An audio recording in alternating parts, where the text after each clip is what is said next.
This next one was a good question. What sacrifice did I have to make to get a Lamborghini? So the percentage on a general public type of statistic on getting a Lamborghini is less than 1%. So put it this way, the sacrifices that you have to make are going to be completely different from probably anyone you know. Or your lifestyle and your routines and your systems that you go about your day are going to be completely different from anyone you know. So it's going to be a thing where you literally just start from a blank, where you just erase everything in your mind and then you start from scratch. And then you start thinking like a Lamborghini owner does. Sacrifices that I had to make was going to be a lot of weekends. I would say that would probably be the number one. I worked DJing weddings on the weekends. So for the last 10-15 years straight, it's been nonstop DJing on the weekends.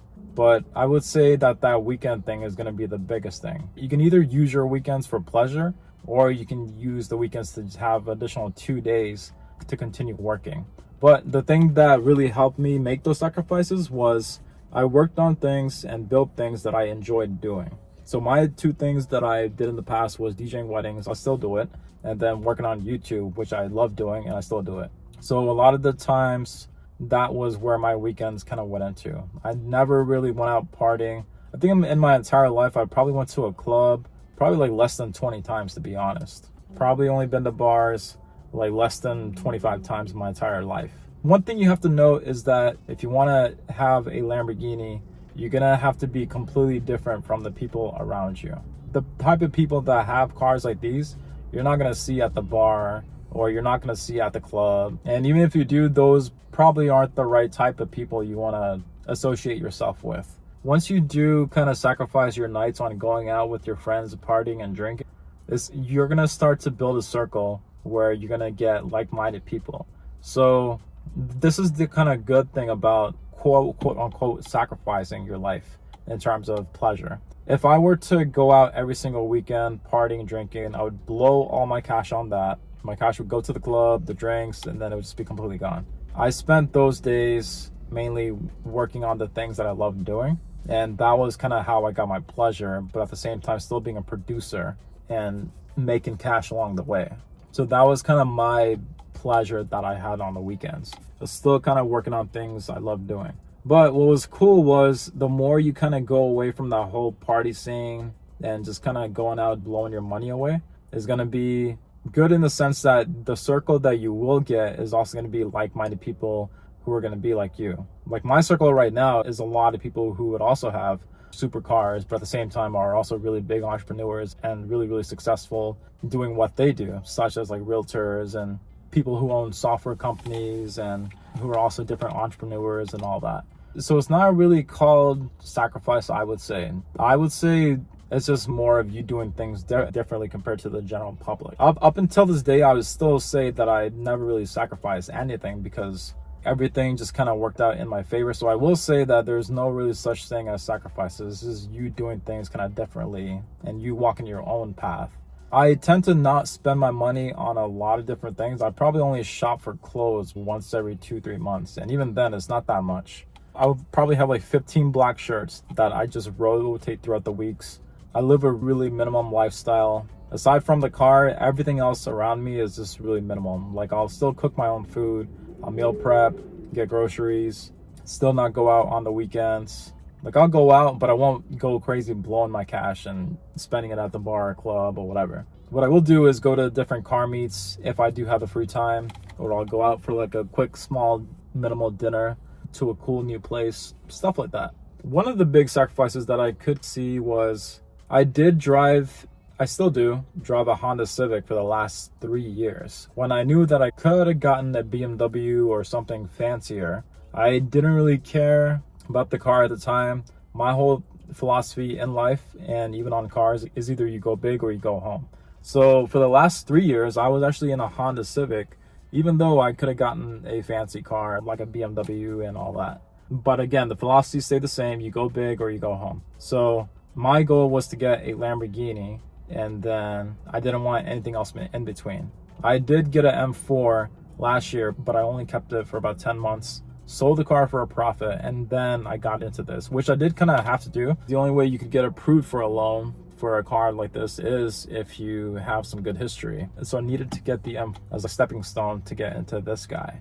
So yes, me driving in a Honda Civic was a sacrifice, but I still have the car. I love the car, and I'm probably still gonna drive the car after this too to go get some lunch. So that was one of the sacrifices. In terms of home, whenever I bought my home, I got it 10 years ago.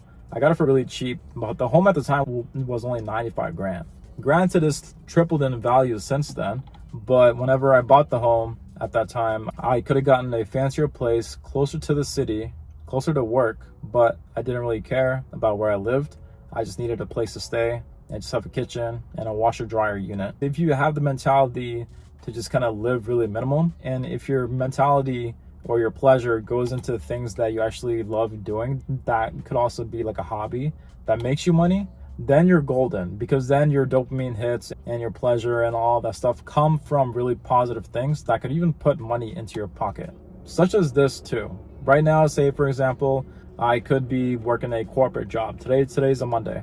I could be working at a corporate job with some really cool people, and then those work people would be my new circle of friends. But I'd rather be sitting inside here, having the day off, but at the same time still shooting content to kind of still help produce value, give value to everyone else. So I guess you could say that's somewhat of a sacrifice, yes and no.